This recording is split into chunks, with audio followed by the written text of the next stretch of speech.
మద్యం కేసులో నాకు త్వరగా బెయిల్ వచ్చేలా చేయండి, లేదంటే మీ అందరి బండారం బయట పెడతానంటూ కవిత కేటీఆర్కి హరీష్ రావుకి వార్నింగ్ ఇచ్చింది అంటూ ఒక వార్త ఇప్పుడు సోషల్ మీడియాలో చక్కర్లు కొడుతున్న నేపథ్యంలో ఈ అంశానికి సంబంధించి మనతో మాట్లాడేందుకు ప్రముఖ రాజకీయ విశ్లేషకులు, ప్రముఖ సామాజికవేత్త కృష్ణకుమారి గారు మనతో ఉన్నారు. మేడంతో మాట్లాడదు. మేడం నమస్తే. నమస్తే. నాకు అసలు ఇంతకుముందే పోయినసారి ఆమెని ఈడీ విచారణకు వెళ్ళినప్పుడే ఒక మాట తెలిసింది. మీ అందరూ బాగానే ఉన్నారు, మీ అందరి స్కామ్లు బాగానే ఉన్నాయి, నాదే బయటకు వచ్చింది. నన్ను గనక ఇబ్బంది పెట్టేటట్లయితే మీ అందరం బండారం బయట పెడతానని చెప్పి తాగే కాఫీ కప్పుని ఇස්සరు నేలకేసి కొట్టింది కవిత అని వార్త అప్పట్లో చక్కర్లు కొట్టింది. అంటే ఆవేశంలో, కోపంలో, బాధలో అప్పుడే అరెస్టు అన్నారు కదా. అప్పుడు ఆ వెంటనే కేసీఆర్ మోడీని కలిశాడు, కేటీఆర్ కూడా కలిశాడు, అమిత్ షాని కలిశారు. వీళ్ళు కలిసి అప్పటికే ఆపించుకుని ఇప్పుడు వాళ్ళు ఏమనుకున్నారంటే ఇంకా అరెస్ట్ ఉండదు అనే నమ్మారు. ఇప్పుడు మోడీకి అవసరమైంది, పార్లమెంట్ ఎలక్షన్స్ కదా, మోడీకి అవసరమై అరెస్ట్ చేశారు. ఎందుకు అంటే తెలంగాణలో వాళ్ళకి సీట్లు రావాలి అంటే కాంగ్రెస్ ఘంటాపదంగా చెప్తుంది వాళ్ళిద్దరికి రహస్య మైత్రి ఉంది, వాళ్ళిద్దరూ ఒకటే, ఎవరికి ఓటేసినా ఒకటే అని చెప్తున్నారు. అందుకోసం మోడీకి తప్పల. వీళ్ళు కూడా వెళ్ళి, ఎవరు ఈ లోకల్ బీజేపీ లీడర్స్ వెళ్ళి మనకు సీట్లు రావాలి అంటే ఖచ్చితంగా కవితను అరెస్ట్ చేస్తేనే, పోయినసారి ఇలా అడిగినందుకే సంజయ్కి పదవి ఊడింది వీళ్ళు చేసిన లాబీకి. సంజయ్ ఉంటే మా వల్ల కాదు, బండి సంజయ్ పోస్ట్ పీకేయండి, కొంచెం సాఫ్ట్గా మాట్లాడే కిషన్ రెడ్డిని పెట్టండి అని చెప్పి కిషన్ రెడ్డిని పెట్టించుకుందే వీళ్ళు. అసలు రాష్ట్ర అధ్యక్షుడు లేకపోతే ఎక్కడ కేంద్ర మంత్రి స్థాయి నుంచి రాష్ట్ర అధ్యక్షుడు స్థాయికి దిగుతాడా అండి కిషన్ రెడ్డి? కేంద్రం ఎంత చెప్పకపోతే.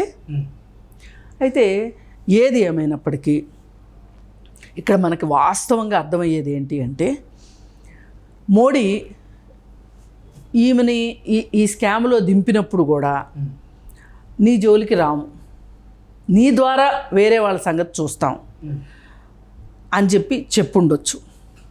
కానీ చివరికి వచ్చేసరికి తన పని తను కానిచ్చుకున్నాడు. ఎందుకంటే ఎవరి కిందకి నీళ్ళు వస్తున్నాయి అన్నప్పుడు వాళ్ళు జాగ్రత్త పడతారు. పక్కోళ్ళకి నీళ్ళు వచ్చినాయి వీళ్ళకి పట్టదు, వాళ్ళ కిందకి నీళ్ళు వస్తున్నాయి కదా వాళ్ళకి బాధ. ఇప్పుడు మోడీ కిందకి నీళ్ళు వచ్చినాయి. పైగా ఎలక్ట్రల్ బాండ్స్ విషయం బాగా బయటకు వచ్చింది. అది ఉక్కిరి బిక్కిరి అయిపోతున్నారు. అది సామాన్య జనాల్లో బాగా అసలు అంటే నివురుగప్పిన నిప్పులాగా ఉంది ఎలక్ట్రల్ బాండ్స్ విషయం.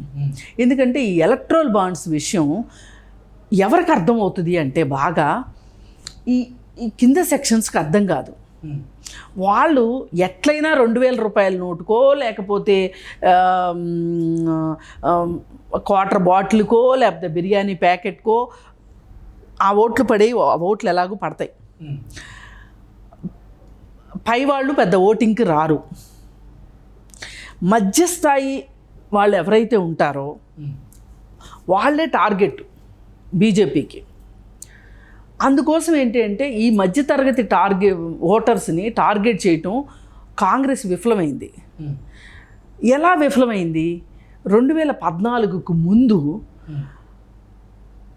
కాంగ్రెస్ పార్టీ అవినీతికర పార్టీ అని కాంగ్రెస్ పార్టీని వీళ్ళంతా దుమ్మెత్తిపోసి నిర్భయ ఘటనని బాగా బయటికి తీసుకుని వచ్చి ఇది కాంగ్రెస్ పార్టీ వైఫల్యంగా చూపించి, మన్మోహన్ సింగ్ వైఫల్యం చూపించి, రాహుల్ గాంధీ పొప్పని చెప్పి, అలాగే సోనియా గాంధీ విదేశీ వనిత అని చెప్పి, ఇలా రకరకాల మాటలు చెప్పి బీజేపీ అధికారంలోకి వచ్చింది.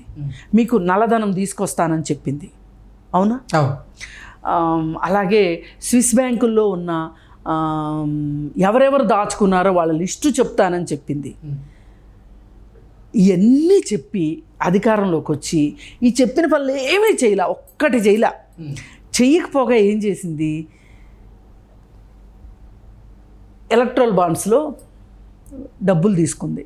ఎవరి దగ్గర తీసుకుంది? పెద్ద పెద్ద పెట్టుబడిదారుల దగ్గర నుంచి క్విడ్ ప్రోకో రూపంలో తీసుకుంది. అంటే మీకు ఈ సాయం చేస్తాను, మాకు మీరు డబ్బులు ఇవ్వండి. పైగా వీళ్ళు ఏం చేశారు, ఈ చట్టం తయారు చేసుకుందే వాళ్ళు కాబట్టి వాళ్ళకు అనుకూలంగా చేసుకున్నారు. అనుకూలంగా ఎట్లా చేసుకున్నారు, ఈ వివరాలు వెల్లడించక్కర్లేదు అని ఒక స్టార్. ఇప్పుడు మనం బ్యాంకులో ఏమైనా లోన్ తీసుకుంటే కింద స్టార్ పెట్టి షరతులు వర్తిస్తాయి అంటారు. ఆ స్టార్ ఎవడో చదువుకున్నోడు కూడా చూడ్డు, చదువుకున్నోడు సంగతి పక్కన పెట్టి. అలా వీళ్ళు ఆ వెసులుబాటు ఒకటి పెట్టుకొని ఒక చట్టం కూడా తీసుకొద్దామని చూశారు బీజేపీ వాళ్ళు. తీసుకొద్దామని చూశారు. అయితే అలా కర్మగాలి ఎలక్షన్స్ ముందు ఈ విషయం బయటకు వచ్చింది, ఎలక్ట్రల్ బాండ్స్ విషయం. పైగా ఓ పక్క నుంచి వీళ్ళు ఏం చేశారు, కాంగ్రెస్ వాళ్ళ ఖాతాలేమో స్తంభింపజేసి వీళ్ళ ఖాతాలు లైవ్లో ఉంచుకుని ఈ పాపిస్ట్ డబ్బు ఎలక్షన్స్లో వాడుకుందాము అనుకున్నారు, సొంత ఆస్తులు చేసుకుందాము అనుకున్నారు. ఇప్పుడు ఇది బయటకు వచ్చింది. దీన్ని కట్టడి చెయ్యాలి అంటే ఎన్ఆర్సీ తీసుకొచ్చారు. ఇప్పుడు మళ్ళీ ఆ విషయం ఒకటి సిఏఏ ఎన్ఆర్సీ తీసుకొచ్చారు. అయినా కానీ ఆగలేదు. ఇంకా ఏదో ఒకటి చెయ్యాలి. ఏం చెయ్యాలి అంటే కవిత ఇష్యూ తీసుకొచ్చారు. ఇప్పుడు ఈ కవిత ఇష్యూ 2 రాష్ట్రాల్లోనూ మండుతుందంటే ఆశ్చర్యపోవక్కర్లా. ఈ 2 రాష్ట్రాలు ఏంటి, గోవా, ఢిల్లీ. ఈ మొత్తం ఇది చుట్టుకున్న వ్యవహారమే కదా. పైగా సౌత్ మొత్తం, ఇప్పుడు కవిత సౌత్ మొత్తం తెలుసు. ఒక రాజకీయ పార్టీగా కేసీఆర్ కొన్ని రాష్ట్రాల్లో పార్టీలు పెట్టగలిగినంత ఆర్థిక స్థాయి ఉన్న నాయకుడిగా ఇంటర్నేషనల్గా కేసీఆర్ పేరు బయటకు వచ్చింది. మీరు గమనిస్తే తెలుస్తుంది. ఇలా ఇంత పేరు వచ్చింది కాబట్టి జగన్మోహన్ రెడ్డిది అంతే. ఇంటర్నేషనల్ స్థాయిలో ఒక 9 లక్షల రూపాయలు ఐటీల్లో చూపించి ఆ తర్వాత వెంటనే 9 కోట్లు చూపించే పరిస్థితికి వచ్చాడు అంటే వీళ్ళు ఎంత డబ్బు సంపాదించారు అనేది ప్రపంచానికి తెలిసిపోయింది. ఇది వేరే యూనివర్సిటీల్లో ఇది ఒక సబ్జెక్ట్గా పెట్టబోతున్నారంట. అంటే ఇలా ఎలా సంపాదించవచ్చు రాజకీయాల్లో, రాజకీయాల రూపంలో రాజకీయాలను అడ్డం పెట్టుకుని ప్రభుత్వ ధనాన్ని, ప్రజల డబ్బుని ఎట్లా దోచుకోవచ్చు అనేది ఈ 2 రాష్ట్రాల ముఖ్యమంత్రులు నిరూపించారు. అయితే ఇప్పుడు కేసీఆర్ ఫ్యామిలీకి ఇన్ని డబ్బులు ఉన్నాయి. ఈ డబ్బులన్నీ ఎలా వచ్చినాయి, స్కాముల ద్వారానే వచ్చినాయి. ఈ మొత్తం గుట్టు కవితకి తెలుసు. ఓకే. అయితే కవితకి వీళ్ళందరూ కుటుంబం అంతా ఇచ్చిన హామీ ఏంటి, మోడీతో సహా ఇచ్చిన హామీ ఏంటి, నువ్వు మాకు సాయం చేయి, మీ కుటుంబం మొత్తానికి సాయం చేస్తాం అని కదా మాట్లాడుకుంది. కానీ కవిత కూడా నమ్మింది. ఎప్పుడైతే తన ఈడీ విచారణకు పిలుస్తున్నారో అప్పుడు కుటుంబం మొత్తాన్ని బెదిరించింది. అప్పుడు వెళ్ళి తండ్రి కేటీఆర్ ఇద్దరు వెళ్ళి ఢిల్లీలో సంధి చేసుకుని వచ్చారు. ఆ రోజే అరెస్ట్ అవుద్ది అన్నారు, అవలా. అవును. ఇప్పుడు మళ్ళీ ఆ పరిస్థితి వచ్చింది. ఆ ఉద్దేశం ఏంటంటే అప్పుడు చేసిన లాబీ ఇప్పుడు మళ్ళీ చెయ్యండి, నేను ఈ జైల్లో ఉండలేకపోతున్నాను, ఈడీ ప్రశ్నలతో ఉక్కిరిబిక్కిరి అయిపోతున్నాను అంటే వీళ్ళు కూడా మళ్ళీ సముజాయించి, అమ్మా కొంచెం ఓర్చుకో, నీ మీద ఇన్ని కుటుంబాలు ఆధారపడి ఉన్నాయి. మామూలుగా అయితే మనందరి మీద తెలంగాణ ప్రజల జీవితాలు ఆధారపడి ఉన్నాయి అనుకుంటే ఇప్పుడు నీ మీద మా ప్రాణాలు ఆధారపడి ఉన్నాయి. మనం తెలంగాణ ప్రజలకు చేసిన అన్యాయాన్ని నువ్వు మాకు చేయబాకు, నువ్వు నోరు తెరిస్తే ఈ కేసులో అందరం లోపలికి వెళ్తాం, నువ్వు ఒక్కదానివే కాదు మేమందరం కూడా జైలుకి వెళ్ళాల్సిన పరిస్థితి వస్తుంది అనే ఉద్దేశంతో వాళ్ళు బతివులాడటం జరిగింది. కానీ కవిత ఇప్పుడు ఒంటరిగా ఉంది.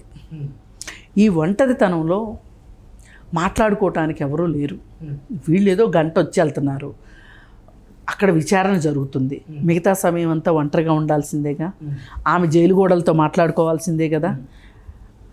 అందుకోసం ఆ పరిస్థితుల్లో ఏం ఆలోచిస్తుంది కవిత అంటే ఒకటే ఆలోచిస్తుంది, ఇవాళ నా కుటుంబానికి నేను దూరం అయ్యానా, హరీష్ రావు దూరం అయ్యాడా, హరీష్ రావు బాగానే ఉన్నాడు, హరీష్ రావు భార్య బాగానే ఉంది, హరీష్ రావు పిల్లలు బాగానే ఉన్నారు, ఓ పక్కన కేటీఆర్ బాగానే ఉన్నాడు, కేటీఆర్ భార్య బాగానే ఉంది, పిల్లలు బాగానే ఉన్నారు, నన్ను కన్నందుకు నా తల్లి తండ్రి కదా తల్లడిల్లిపోతున్నారు, అలాగే నా పిల్లలు కదా తల్లి లేకుండా అయిపోయారు అనే ఒక ఆత్మ పరిశీలన గనక కవితకు వచ్చింది అంటే గనక వీళ్ళందరూ లోపలికి వెళ్ళడాన్ని ఎవ్వరూ ఆపలేరు.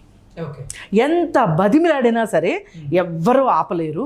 అందుకని దానికోసమైనా సరే వీళ్ళు మోడీతోటి సంధి చేసుకోవాలి. సంధి ఆల్రెడీ చేసుకోవాలని ప్రయత్నం చేస్తే కూడా మోడీ ఈ పాటికి చీకొట్టుంటాడు. ఇప్పుడు మోడీ అసలు స్వరూపం వీళ్ళకి అర్థమయ్యి తత్వం బోధపడేసరికి సమయం మించిపోయింది.